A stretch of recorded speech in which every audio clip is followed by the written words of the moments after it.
시간이 되었습니다. 조용히 마음을 정돈하시고 묵상기도 드리심으로 3월 첫 주 주일 예배를 하나님 앞에 드리겠습니다. 함께 기도합니다.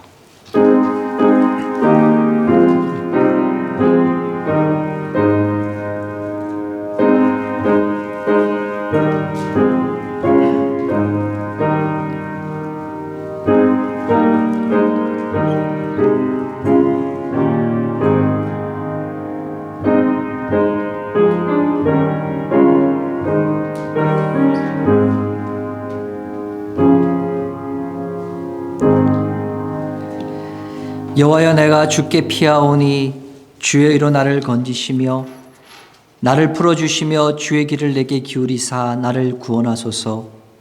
주 여호와는 나의 소망이시요 내가 어릴 때부터 신뢰한 이시라. 주를 찬송함과 주께 영광 돌림이 종일토록 내 입에 가득하리이다. 아멘. 하나님 아버지, 감사합니다. 사랑하는 성도들 주 앞에 나왔습니다. 하나님, 이 시간 나와서 예배드리기 전에 우리들의 삶들을 돌아볼 때에 너무나 많은 부분들에서 주 앞에 부끄러웠던 것들을 고백합니다.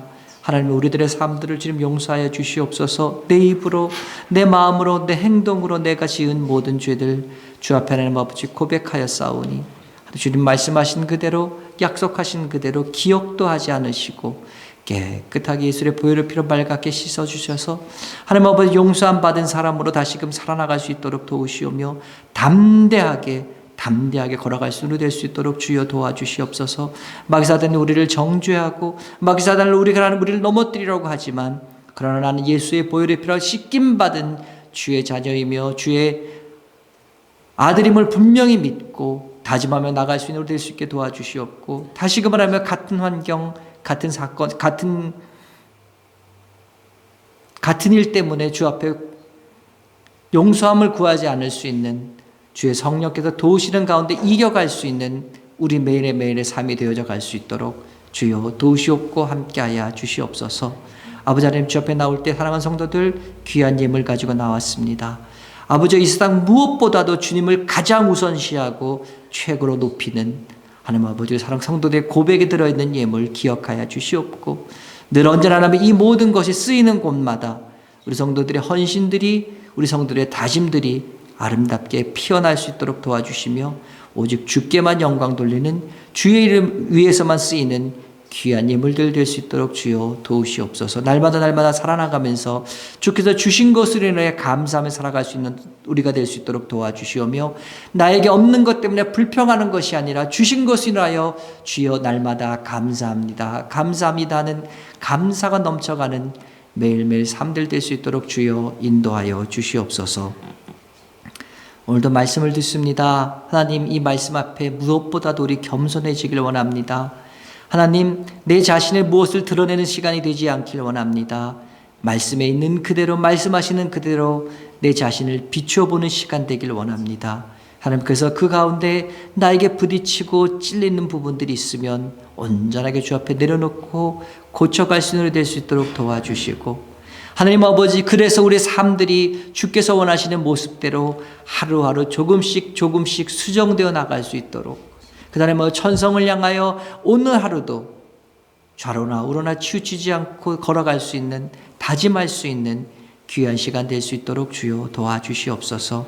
우리에게 말씀하여 주시옵소서. 주님, 듣습니다. 내가 듣기를 원합니다. 주여 하나님 아버지, 말씀하여 주시옵소서. 내가 들은 그대로 삶 속에서 실천하고 나가겠습니다. 다짐할 수 있는 귀한 시간 될 수 있도록 주의 성령께서 우리들의 마음들을, 우리들의 생각들을, 우리들의 환경들을, 이 예배 시간을 주께서 주장하여 주시옵소서. 주의 도우심을 간절히 바라오며 주의 말씀하심을 기대하면서 예수님의 이름으로 기도드려 싸움나이다. 아멘.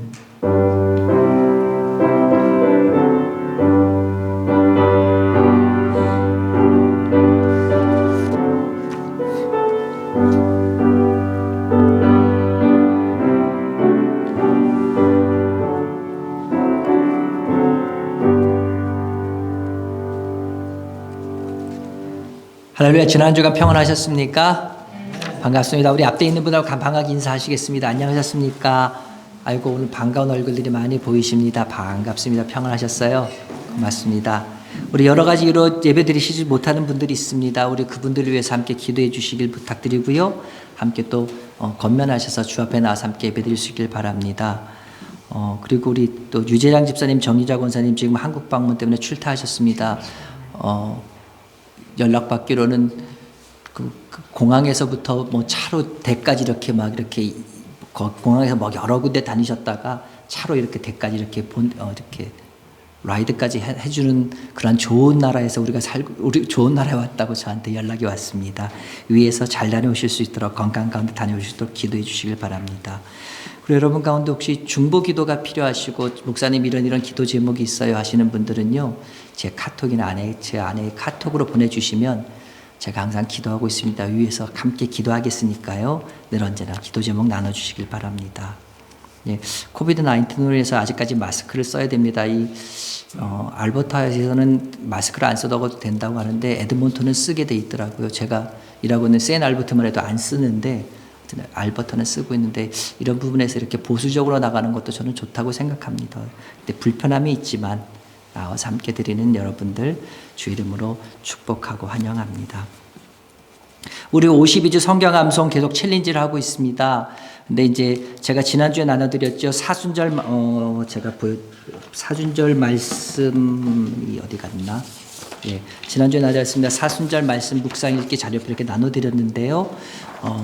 이번 주 이거 매일매일 한 절씩 말씀을 보면서 저희 같은 경우는 지금 가정 예배 드릴 때 이 말씀을 보면서 이렇게 하고 있거든요. 그러니까 보시면서 말씀 보면서 묵상도 하시고, 그리고 또 그 가운데 또 마음에 와닿는 말씀이 있으면 또 암송도 하시면서 자율적으로 암송하실 수 있도록 사순절 기간에는 어떻게 특별한 암송 말씀을 드리지 않습니다. 그러니까 여러분들 보시고 할 수 있는 여러분 되시기 바랍니다. 그리고 그래서 안 해도 된다 그러지 마시고 2절 매일매일 한 절씩 더 외우셔서 말씀 열심히 외울 수 있는 여러분 되시기를 바랍니다.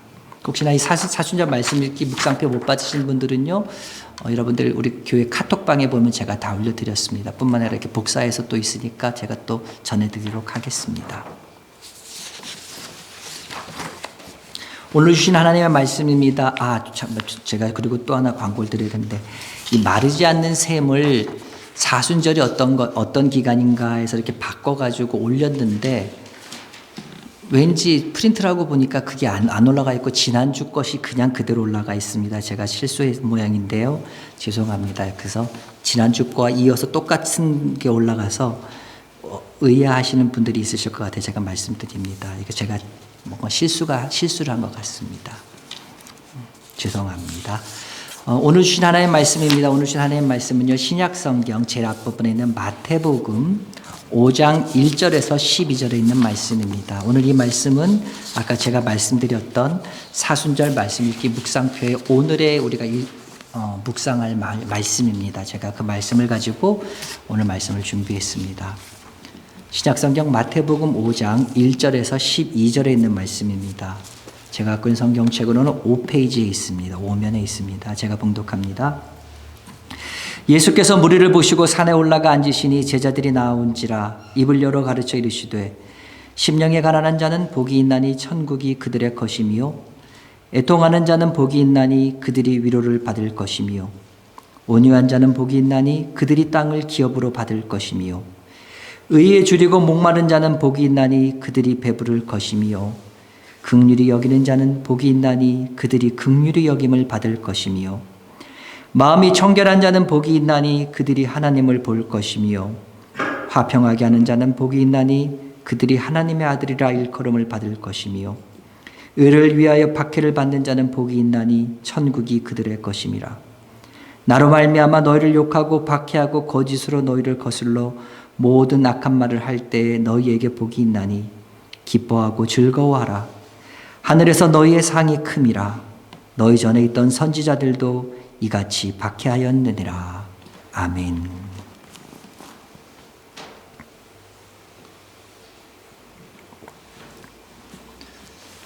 우리는 보통 마태복음 5장에서 7장까지 있는 내용을 산상수훈이다 이렇게 얘기합니다.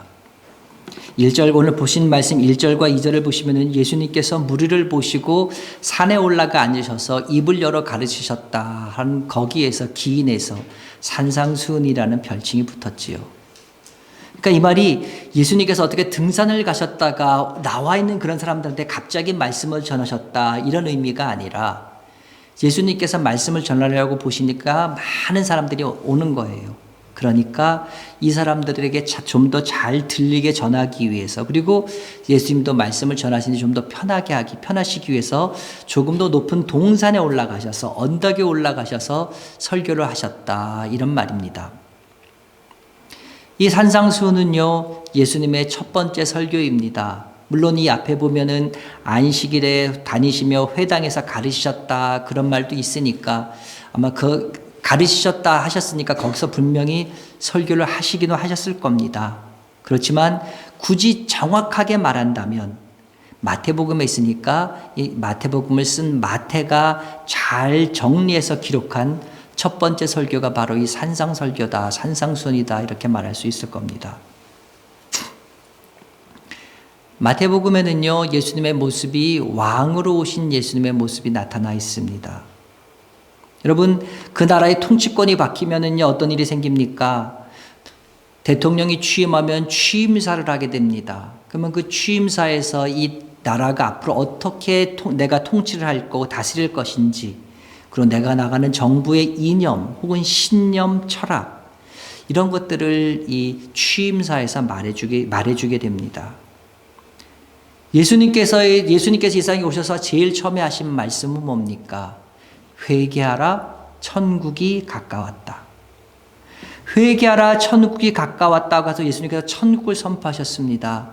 그러면서 이 천국에 선포하시면서 이 오실 이 나라 이 천국에서 어떤 모습으로 어떻게 살게 될 것인가 이 천국에서 사는 법에 대해서 설명해 주신 것 이것을 기록하고 있는 것이 바로 이 산상수훈입니다. 그렇다면은요, 우리는 천국을 소망하고 사는 사람들입니다. 천국에 가기를 원하는 사람들이에요. 그렇다면 이 산상수훈에 있는 내용들은 이 말씀들은 우리들에게 있어서는 굉장히 중요한 정말 귀한 내용이 아닐 수가 없습니다. 근데 안타깝게도 천국을 소망하고 천국에 사는 법에 대해서 쓰여 있는 이 산상수훈이 예수 믿는 사람들에게 있어서는 기피의 대상이 되고 있습니다. 우리들에게 있어서는요, 너무너무나 힘이 든, 지키기가 너무 어려운 말이기 때문에 우리들이 피하고 싶어 하는 그러한 말씀이 된다는 거지요. 심지어는요, 믿음이 좋다고 하시는 분들은요, 이 말씀을 보면서 이 말씀 때문에 내가 너무 부끄럽기 때문에 이 산상수훈을 읽기가 내가 참 어렵다. 이렇게 말씀합니다. 또 한편으로는 그런 생각도 듭니다. 산상수훈에 있는 내용들 정말 기가 막히게 좋은 말씀이다. 이거는 다 인정을 하지만 이 말씀대로 산다면 내가 과연 세상을 살아갈 수 있을까? 그런 의구심이 드는 것도 사실입니다. 다른 세상 사람들이 모두 다 이와 같은 모습으로 살아간다면 그렇게 살아갈 수 있겠지요. 근데 세상이 어떻습니까? 보통 만만한 세상이 아니잖아요. 조금이라도 약점을 보이면 그 약점을 잡고 물고 늘어지고 뜯는 그런 세상 가운데 우리가 살고 있는데 어떻게 이렇게 살아갈 수 있습니까? 또 우리들의 성품하고 우리의 성격하고도 맞지 않아요. 사람들의 성품 어떻습니까? 한 대 맞으면은 최소한 한 대 아니면 2대, 3대는 때려야지만 속이 시원합니다. 그러다 보니까 이 산상수훈의 말씀들이 우리들 마음에 안 들어요. 부담됩니다. 그러면서 왜 예수님은 이런 말씀을 하시고 우리한테 부담을 주시지? 처음부터 왜 이런 설교를 하셨지? 이런 생각이 우리들에게 듭니다. 맞습니다. 산상수훈에 나와 있는 이 모든 내용들을 우리가 지키며 우리 생활 가운데 그대로 살아간다는 것은 너무너무 어렵습니다. 거의 불가능에 가깝습니다. 그렇지만 그렇다고 해서 이것을 그냥 우리가 할 수 없는 것 제껴놓고 성경책 안에만 있는 그런 말씀, 좋은 말씀 이렇게 치부해 버릴 수는 없다는 거지요. 그렇기 때문에 이 말씀 우리가 읽고 고민하면서 과연 이 말씀을 어떻게 내 삶 가운데 구체화할 것인가, 어떻게 하는 것이 이 말씀을 따라가는 것인가 고민해 보는 것이 우리 예수 믿는 사람들에게 있어서 산상수훈을 대하는 바른 태도라고 저는 생각합니다. 그래서 오늘 저는 이 산상수훈 첫 번째인 팔복에 대해서 오늘 먼저 살펴보려고 합니다. 우리 성경 팔복은 어떻게 시작합니까? 3절입니다. 심령이 가난한 자는 복이 있나니 천국이 그들의 것이며. 여기 가난한 자가 나옵니다. 제일 처음에.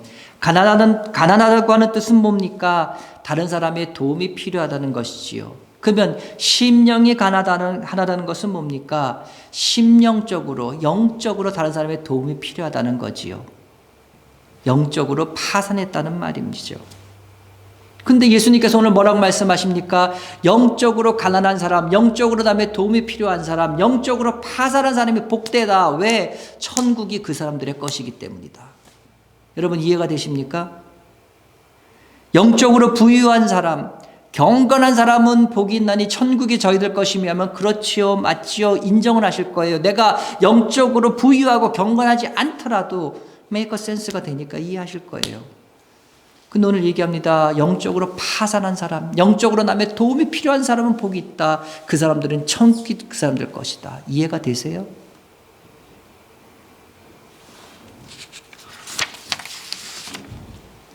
영적으로 파산한 사람이 천국을 소유할 수 있다. 전혀 이해가 안 되고 이치에 맞지 않는 말입니다. 그럼 여러분 이해가 안 되면 어떻게 됩니까? 이해가 안 되니까 싸매고 있어야 됩니까? 아니요.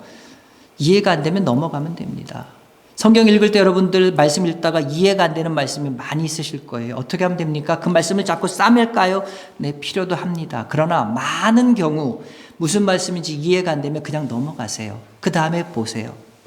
그 말씀이 이해가 안 되는 거는요, 그때는 나에게 아직 닿지 않는 말씀이기 때문일 수도 있고, 나중에 다른 말씀을 읽는 가운데 그 말씀이 이해가 될 수 있기 때문에 여러분 이해가 안 되면 그냥 넘어가세요. 그냥 넘어가는 것도 은혜입니다. 예, 무슨 말인지 이해가 안 되니까 이번에 넘어갈게요. 다음 절 봅시다. 4절입니다. 애통하는 자는 복이 있나니 그들이 위로를 받을 것이며. 앞절과 연결해 생각해 볼까요? 영적으로 파산한 사람이 있습니다. 그 사람들은 천국이 그 사람들 거라고 합니다. 근데 영적으로 파산해가지고 이제 애통해하는 사람, 영적으로 파산해가지고 너무나 슬퍼하는 사람은 복이 있다. 근데 위로함 받을 것이다. 예, 애통한 사람은 위로함 받는 건 맞죠. 그건 이해가 돼요. 근데 이 말씀이 무슨 말인지 여러분들 100% 이해가 되십니까? 아니요, 이해 안 돼요. 어떻게 해야 됩니까? 네, 또 넘어가지요. 다음 절입니다. 계속 읽겠습니다. 5절입니다. 온유한 자는 복이 있나니 그들이 땅을 기업으로 받을 것이며. 여기서 온유란 단어의 원어인 프라우스란 말이 있습니다. 이 말은 무슨 말이냐면 종이 주인에게 은혜를 구하는 상태, 종이 주인에게 은혜를 받기를 원하는 그러한 상태가 바로 온유입니다. 종은 어떤 사람입니까? 주인에게 내가 이것을 좀 해주십시오. 당신 나한테 이것을 해주길 원합니다. 이렇게 요구하는 사람이 종입니까? 아니요.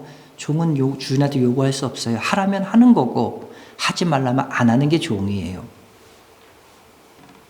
이와 마찬가지로 하나님의 은혜와 긍휼을 우리가 원하지만 하나님께 원하고 바라고 요구할 수 없는 것, 이런 상태를 말합니다. 그렇기 때문에 오늘 말씀 온유한 자는 복이 있나니 그들이 땅을 기업으로 받을 것이며, 이거를 다시 말하면 무슨 말이가 됩니까? 하나님의 은혜와 긍휼을 종처럼 받기를 원하며 구하는 사람은 복이 있다, 이 말입니다. 자, 그러면은 이 말씀을 쭉 이어보다 보면요, 한 가지 우리가 잡을 수 있는 것이 하나가 있고 통하는 것이 있습니다. 그것은 뭡니까? 왜 영적으로 가난한 자가 복이 있습니까? 왜 그 사람들이 하나님 나라를 소유하게 됩니까? 왜 영적으로 비참한 가운데 울부짖으면서 애통해하는 사람들이 왜 복이 있고 그 사람들이 위로를 받을 수가 있습니까? 그것은 영적으로 파산한 사람, 영적으로 비참한 사람, 이 모든 것을 인정하며 그것을 회복하기 위해서 안타까워하면서 애통하는 사람, 애통해하면서 나는 아무 자격이 없어요. 나는 어떻게 할 수 없어요. 하나님한테 요구할 수 없지만 종의 자세로 하나님의 긍휼을 간절하게 바라는 사람들은 하나님의 긍휼을 받을 수 있기 때문입니다. 그렇기 때문에 하나님의 긍휼하심을 받을 수 있기 때문에 그들은 복이 있다는 거지요. 그러면요, 하나님의 긍휼하심을 입으면 어떻게 됩니까? 이제 바꿔서 올라가 볼까요? 하나님의 긍휼하심을 입으면 영적으로 파산할다 할지라도 하나님의 긍휼을 인해서 우리는 무엇을 소망할 수 있습니까? 하나님 나라를 소망할 수 있습니다. 하나님 나라를 소망하고 바라보고 나가는 사람은요, 이 세상 가운데 어려움 가운데 애통하고 슬프고 눈물을 흘릴지라도 그 나라를 바라보면서 이 세상 어떤 것이 줄 수 없는 위로를 받게 되기 때문에 애통한 사람은 위로를 받을 수가 있게 됩니다. 그래서 이것을 다음 절에서 뭐라고 얘기합니까? 이 6절에서 이 모든 것을 요약해서 말합니다. 의에 줄이고 목마른 자는 복이 있나니 그들은 배부를 것이며. 3절에서 6절까지 말씀을 쉽게 말하면 무슨 말입니까?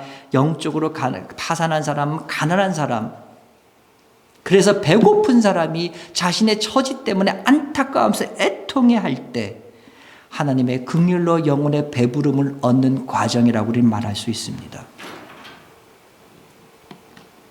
그러면 이어지는 말씀들은 어떤 말씀입니까? 이제 하나님의 은혜로 긍휼하심으로 배부름을 얻은 사람이 이제는 나에게서 머무는 것이 아니라 내 이웃의 배고픔, 이웃의 굶주림을 돌보는 채워가는 그런 삶으로 살아가야 된다는 것을 우리에게 말씀하고 있습니다.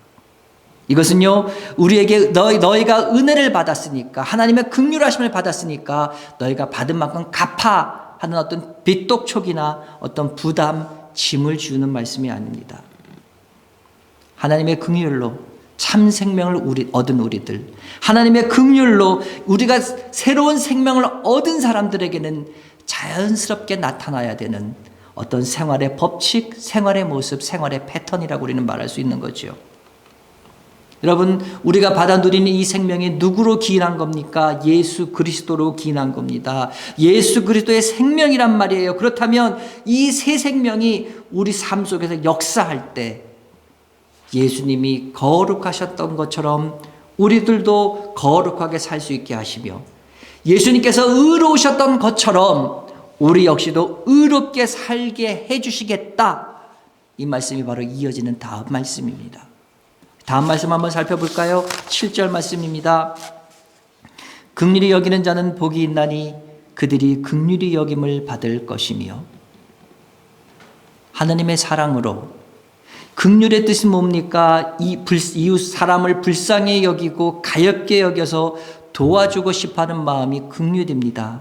그렇다면 하나님의 사랑으로 이웃을 불쌍히 여기고 가엾게 여겨서 도와주게 된 사람에게는 동일하게 하나님의 은혜가, 하나님의 긍휼이 계속적으로 임한단 말이죠.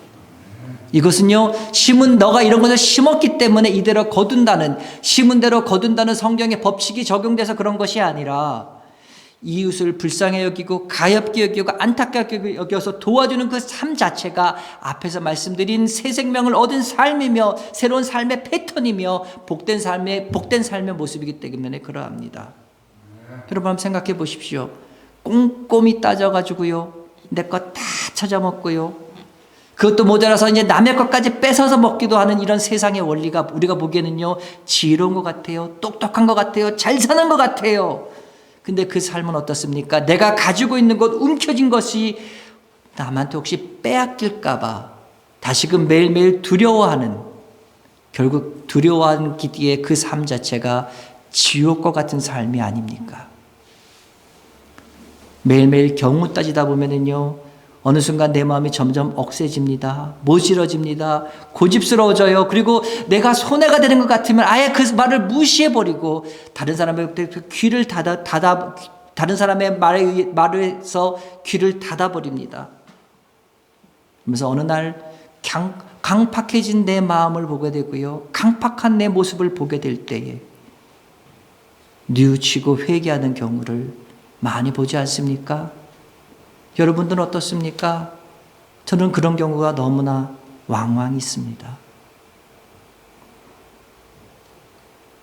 8절 말씀입니다. 마음이 청결한 자는 복이 있나니 그들이 하나님을 볼 것이며, 말씀드렸듯이 예수 그리스도의 피로 새로운 삶을 얻게 된 사람들, 그 예수 그리스도의 생명을 얻고 새롭게 산 사람들은요, 이제 세상 가운데 세상 풍조나 세속에 물들지 않고 이제는 어떤 모습으로 성결하게 살 수 있는 복이 임하게 됩니다. 이렇게 성결하게 사는 복이 임하는 사람에게는 어떤 복이 주어집니까? 하나님을 본다. 하나님이 어느 날 뿅 나타나셔서 내가 하나님이야 이러신다는 말이 아니에요. 성결하게 살아가는 삶들, 그런 살아가는 사람들은 어떻게 해요? 날마다 하나님과 동행하는 삶. 블랙갑이란 목사님이 쓴 책을 인용하면은요, 하나님의 임재를 경험하는 삶, 매일매일 삶 속에서 하나님과 동행하는 그러한 삶을 살아가는 복을 얻게 된다는 거지요. 여러분, 오늘 말씀에요, 특별히 마음이 정결한 자라고 마음을 꼭 집은 것을 여러분 기억하십시오. 여러분, 우리의 겉모습은 어떻습니까? 그럴듯해요. 양복 입고 있고요. 이렇게 딱 넥타이도 메고 있고요. 옷도 깨끗하게 입고 있으니까 그럴듯해 보여요. 그러나 여러분, 우리의 속은 어떻습니까? 정말 부끄럽지 않습니까? 행동만 그럴싸하게 하는 위선적인 성결이 아니라 그 마음 속에서부터 시작되는 마음속부터 성결이 우리 가운데 이루어질 때 우리는 하나님과 동행하는 삶, 하나님을 경험하는 삶, 하나님을 알게 되는 귀한 삶을 살 수 있게 됐다 말하는 겁니다. 9절입니다. 화평하게 하는 자는 복이 있나니 그들이 하나님의 아들이라 일컬음을 받을 것이며, 하나님께서 우리와 이루신 화평은요, 원수 간에 이루어진 화평입니다. 그래서 로마서 5장 10절은 얘기합니다. 우리가 원수 되었을 때에 그의 아들을 죽이심으로 말미암아 하나님과 화목하게 되었은즉. 원수라는 말과 화평이란 말은 결코 함께할 수 없는 말이죠. 원수와 어떻게 화평할 수 있습니까? 그런데 원수란 말과 화평이란 말이 하나가 될 수 있는데, 그것은요, 그 사이에 예수 그리스도의 보혈, 독생자의 희생이 들어갈 때에 하나가 될 수가 있고요. 이 둘이 앞에서 화목해질 수 있습니다. 화목해지어서 예수 그리스도의 보혈로 말미암아 우리가 원수 되었던 우리가 화목해질 수 있었기 때문에 그 혜택을 너희가 지금 누리고 있다면 우리들도 우리를 희생해서 세상 가운데 화평을 이루어야 된다, 이 말씀이지요. 제가 여러분 이루어 가야 된다고 말씀드렸습니다. 왜요? 원수된 사이에서 그것을 화평을 이룬다는 것은 하루아침에 갑자기 뚝딱 될 수 있는 일이 아니기 때문입니다. 처음에는요, 비록 미미합니다. 눈에 띄지도 않아요. 그러나 우리 가운데 이와 같은 마음속에서 이와 같은 일들이 일어나게 되면서 천천히 일이 시작되는데, 그때부터 일그러져 있던 우리들의 모습들, 깨어진 가정, 사회, 동료들 관계, 이웃 관계에서 이제 내 자신을 희생하여 내려놓게 됨으로 말미암아 온전케 될 수가 있고요. 그렇게 만드는 사람이 복이 있는 사람이고, 그렇게 하는 사람이 하나님의 아들의 복을 받게 될 것이다 오늘 말씀합니다. 하나님의 아들이 되는 복은 어떤 겁니까? 하나님의 아들이 가지고 있는 모든 것들을 다 가진 사람이라는 거지요. 하나님의 아들이 가진 권세가 뭡니까? 이 세상을 다스리는 권세입니다. 이 세상을 통치할 수 있는, 그리스도와 함께 이 세상을 다스릴 수 있다는 거예요. 네, 여러분, 여기서 그리스도와 함께 다스린다는 말에 대해서 잘 이해하셔야 됩니다. 다스린다고 하니까 남 위에 군림하고 높여져서 섬김을 받고 이렇게 해서 조정하고 이렇게 모든 것을 내 마음대로 하는 그런 다스림을 말하는 것이 아닙니다. 하나님이 세상을 만드셨어요. 아름답게 만드셨어요. 보기 좋게 만드셨어요. 그러나 죄악이 들어와서 사탄 권세가, 공중 권세 잡은 자가 이 세상을 다스리게 됐습니다. 이 세상을 통치하게 됐습니다. 이 세상을 통치하던 그 마귀에게부터 이 세상을 다스릴 수 있는 통치권을 다른 예수님께서 찾아오시기 위해서 하신 일은 뭡니까? 예수님이 그와 싸우셨습니다. 어떻게 해요? 나 자신을 십자가에 던져 죽으심으로 그 통치권을 다시 찾아오셨습니다.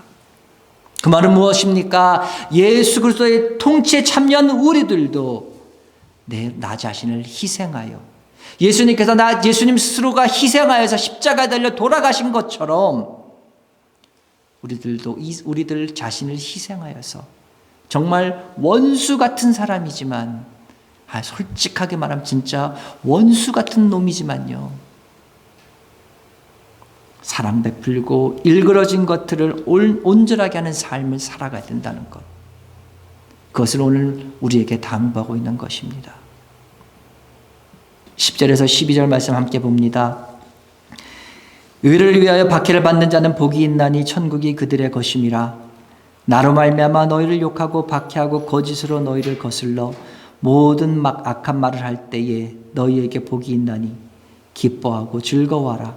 하늘에서 너희의 상이 큼이라. 너희 전에 있던 선지자들도 이와 같이 박해하였느니라. 의를 위하여 핍박을 받는다고 말합니다. 그러면 이 의를 위하여 핍박을 받는데 우리는요, 이 핍박이라는 것이 예전에 있었던 어떤 순교하고 매를 맞고 감옥에 갇히는 그러한 핍박을 당하고 있지는 않습니다. 물론 지금도 예수 믿는 것 때문에 감옥에 가고 죽기도 하는 그러한 나라들도 있습니다.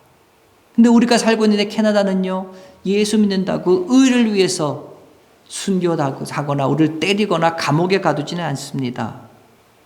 그러면 우리들에게 닥치는, 우리들에게 오는 핍박은 어떤 겁니까? 앞에서 말했던 하나님의 사랑하심으로, 긍휼로서 화평으로, 사랑으로 베푸는 이런 거룩한 삶을 우리가 살아가면요, 우리들이 이런 삶을 살아갈 때 자기들한테 우리가 나쁘게 하는 것도 아닌데 우리를 이상하게 보기 시작합니다. 그것도 어떨 때는 만만하게 보기 시작해요. 심지어는요, 우리를 조롱하는 조롱거리로 만들기도 합니다. 그러다 보니까 내가 이렇게 신앙생활 가운데 긍휼과 사랑과 화평을 가지고 살아가는 것, 남을 대하는 것이 뭐가 나쁘지? 잘못된 게 아닌데 왜 그들은 나를 이렇게 대하지? 이런 부분 때문에 우리들 마음이 상처를 입을 경우가 많이 있습니다. 우리들 마음에 상처가 생겨요. 그것 때문에 마음고생을 합니다. 이런 마음고생들까지 모두 합해서 우리는 핍박이라고 말합니다. 그래서 예수님은 뭐라고 말씀하십니까? 너희 전에 선지자들도 이렇게 핍박하였다 하는 말씀으로 우리들이 세상 가운데 화평을 누리고 사랑을 베풀고 이렇게 했을 때 세상이 너희를 환영하고 우리를 높여줄 거라는 일말의 기대도 하지 말라고 얘기합니다. 선지자들에게까지 이렇게 핍박했었는데 너희들이 어떻게 했느냐 이 말씀이지요. 우리가 긍휼과 사랑과 화평을 베풀며 거룩하게 살면요, 세상이 우리를 환대하고 영접하고 칭찬하고 높일 것이라는 생각을 버리고 우리가 고난을 받게 될 것이고 그 고난을 받을 때 오히려 기뻐하라는 말입니다. 왜요? 악한 세상 가운데 우리의 모습들 때문에 그들의 죄된 모습이 더욱더 보이면서 그들이 얼마나 악하게 살아가고 있는가 그것이 보여지기 때문에 세상은 우리를 싫어합니다. 우리를 미워합니다. 그러나 우리는요, 하나님 나라에서 영원한 생명을 삶으로 보상을 받게 됩니다. 뿐만 아니라 아까 말씀드린 그대로 온전하게 하신 그리스도의 통치에 이미 참여하는 그와 같은 기쁨을 누리게 된다는 말씀이죠. 제가 오늘 말씀을 드렸습니다. 팔복에 대해서 말씀드렸습니다. 산상수훈 다 말씀드린 거 아니에요. 앞에는 팔복만 말씀드렸어요. 그런데도 여러분 마음이 어떠십니까? 마치 구약 출애굽기 24장에 나오는 10계명을 받은 이스라엘 백성처럼 어떻게 살아야 될 것인가, 그런 지시하는 그런 살아가야 될 모습들에 대해서, 살아갈 방법에 대해서 지시하는 그런 내용이 나오니까 여러분들 생각이 어떠십니까? 마음 답답해지지 않으십니까? 그러면서요, 저렇게 어떻게 살아? 그런 생각 들지 않으세요? 아유, 목사님 그냥 저렇게 말도 안 되는 우리 세상 속에서 동떨어진 저런 설교는 그냥 짧게 하고 그냥 빨리 끝내지. 뭘 저렇게 계속하고 계셔. 그런 생각 들지 않으세요? 그래서 어떤 분들은 이런 얘기를 합니다. 오늘 성경 1절이요. 무리를 보시고 산에 올라가셨다 했는데 제자들이 나왔다는 얘기를 가지고 어떤 분들이 이렇게 얘기합니다. 산상수훈에 나와 있는 내용들, 이 모든 내용들은 일반적인 우리들에게 하는 내용이 아니라 제자들, 특별한 사람들에게 하는 얘기다. 이렇게 말합니다. 근데 산상수훈 제일 마지막인 7장 29절에 보면 뭐라고 되어 있냐면 무리들이 그 가르치심에 놀랐다 되어 있습니다. 제자들이 그 가르치심에 놀랐다는 게 아니에요. 이 말씀은 무슨 말입니까? 예수님이 이 말씀을 특별한 제자들에게 하신 것뿐만 아니라 많은 사람들이 있는 가운데 모든 무리들 앞에서 오늘 이 말씀을 하셨다는 말이에요. 그렇다면 이 말씀은 제자들에게만 한정된 국한된 말씀이 아니란 말이죠. 또 어떤 분들은 이런 말씀을 하십니다. 이것은 우리가 이 세상 가운데서 이루어질 세상 것이 아니라 나중에 우리가 주님 나라에 가면 저 천국에서 시행될 그러한 법률이다. 그곳에서 이루어지는 말씀들이다. 그렇게 말씀하시는 분도 있습니다. 근데 여러분들 천국에 갔는데 과연 천국이 의를 위하여 핍박을 받는 일이 천국에서 일어날 수 있을까요? 천국에 갔는데요, 산상수훈 뒤쪽에 나오는 오른뺨을 때리면 왼뺨을 돌려대라고 하는데 오른뺨을 때리는 일이 있을까요? 절대로 있을 수가 없습니다. 그렇다면 오늘 이 말씀은 산상수훈의 말씀은 어떤 말입니까? 오늘 이 세상에서 살고 있는 우리들에게 주어진 말씀이고 이것은요 분명히 우리들에게 이대로 살아갈 것을 요구하고 있는 그런 말씀이라는 거지요. 근데 산상수훈만 이렇게 어렵고 까칠한 이런 말씀을 하고 있는 것이 아닙니다. 서신서에도 똑같은 내용이 나와 있습니다. 로마서 12장에 보면은 얘기 있습니다. 악을 악으로 갚지 말고 선으로 악을 이기라 얘기합니다. 그러면서 뭐라고 얘기합니까? 머리에 숯불을 올려놓은 것 같이 악한 사람의 양심이 뜨거울 정도로 못 견딜 정도로 만들어서 그러면은 악한 사람이 머리에 숯불을 얹은 것 같이 그렇게 못 견딜 정도로 만들려면 우리들의 마음은 어떨까요? 우리들의 마음은 타들어가서 녹아 없어졌겠지요. 그렇게 될 때까지 만들어서 악을 선으로 이기라 로마서 12장에 말합니다. 이 말씀은 오늘 말씀 무엇과 비슷합니까? 원수를 사랑하라는 말하고 똑같지 않아요? 다를 게 없다는 거예요. 산상수훈에만 여기만 진짜 국한돼서 여기만 엄격하게 말씀하시고 있는 것이 아니라 성경 전체가 이렇게 말씀하고 있다는 말이지요. 그렇다면 여러분이 지금 느끼고 있는 감정들, 와, 내가 저 말씀을 어떻게 지켜? 와, 내가 저걸 어떻게 저 말씀대로 살 수 있지?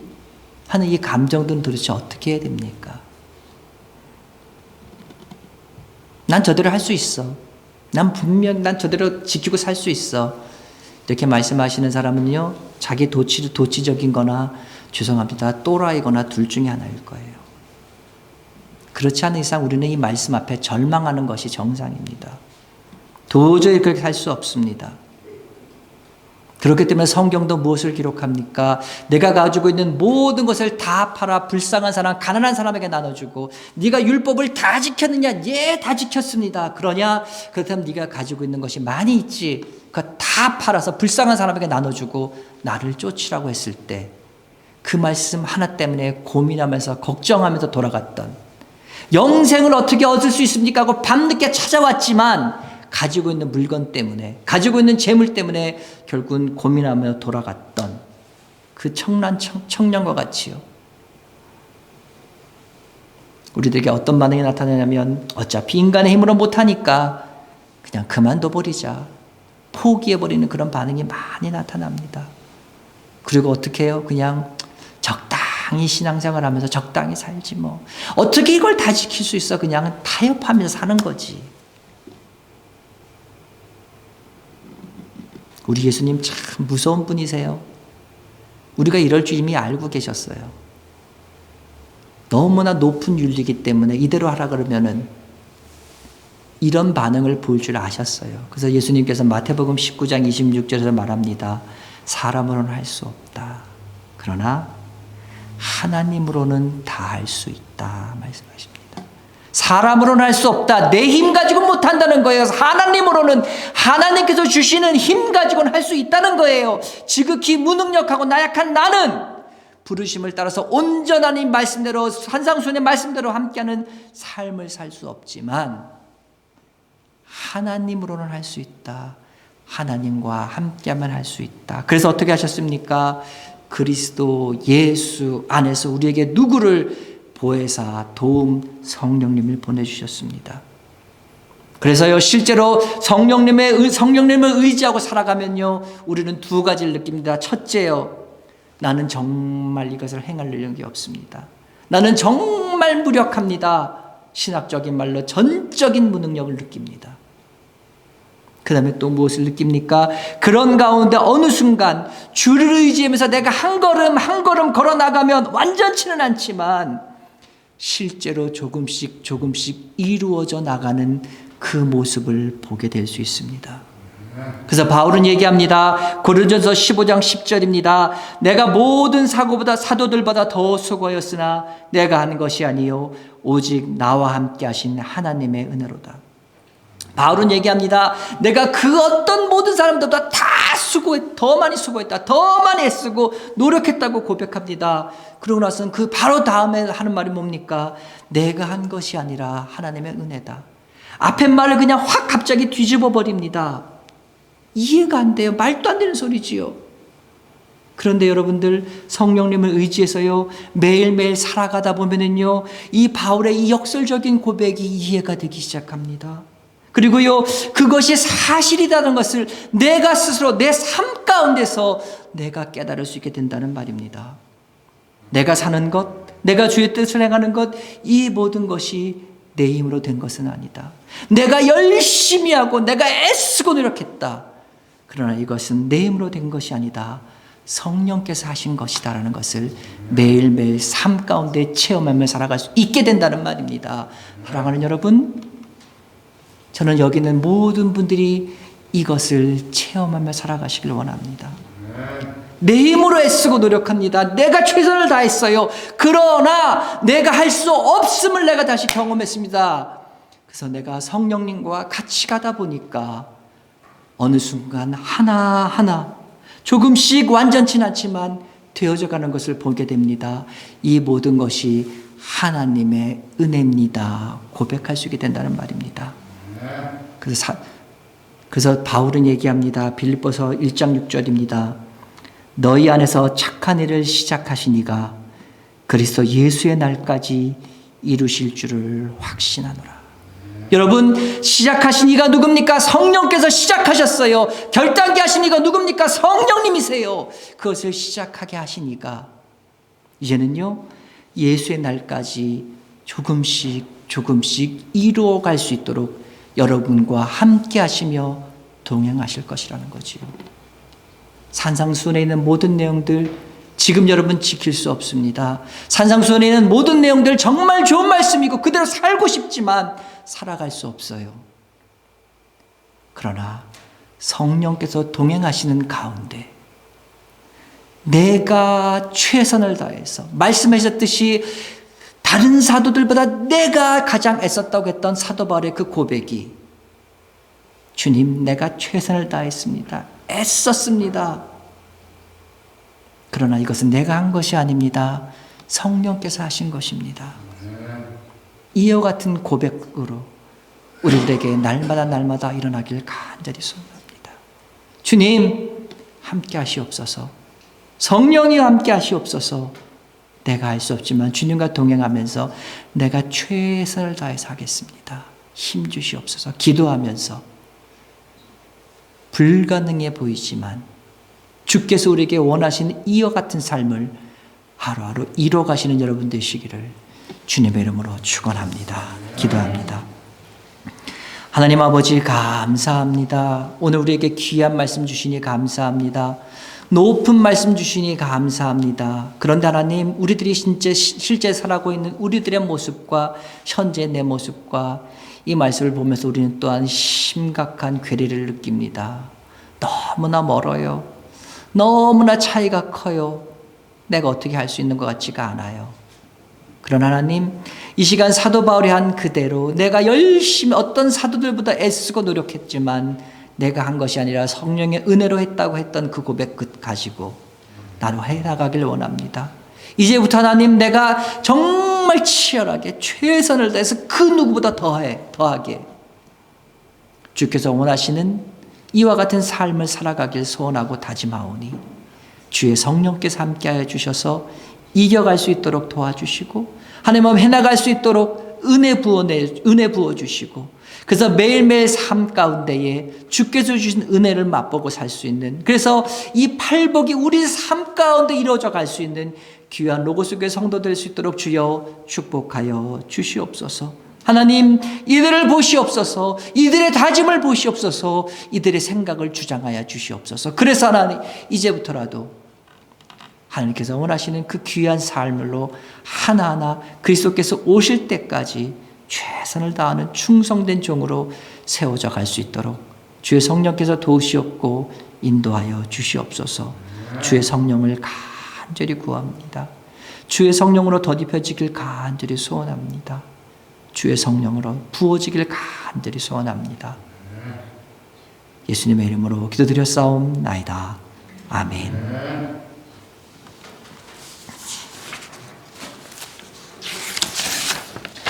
다 같이 일어나서 찬송가 384장 나의 갈 길 다 가도록 함께 찬양합니다. 다시 한번 기도합니다. 이제는 우리 주 예수 그리스도의 은혜와 하나님 아버지의 그 크신 사랑하심과 성령님의 감화와 감동, 위로, 교통, 역사 충만케 하심이 오늘도 예배를 마치고 세상을 향해 돌아가는 사랑하는 성도들 머리 위에 세상 가운데 어렵지만 주의 말씀을 지키며 살아가기를 원하면서 성령의 충만길 구하는 사랑하는 성도들의 그 모든 기도들 위에 오늘부터 시작되는 일주일 동안의 삶들 순간순간들 위에 이제로부터 영원토록 함께 있을지어다. 아멘.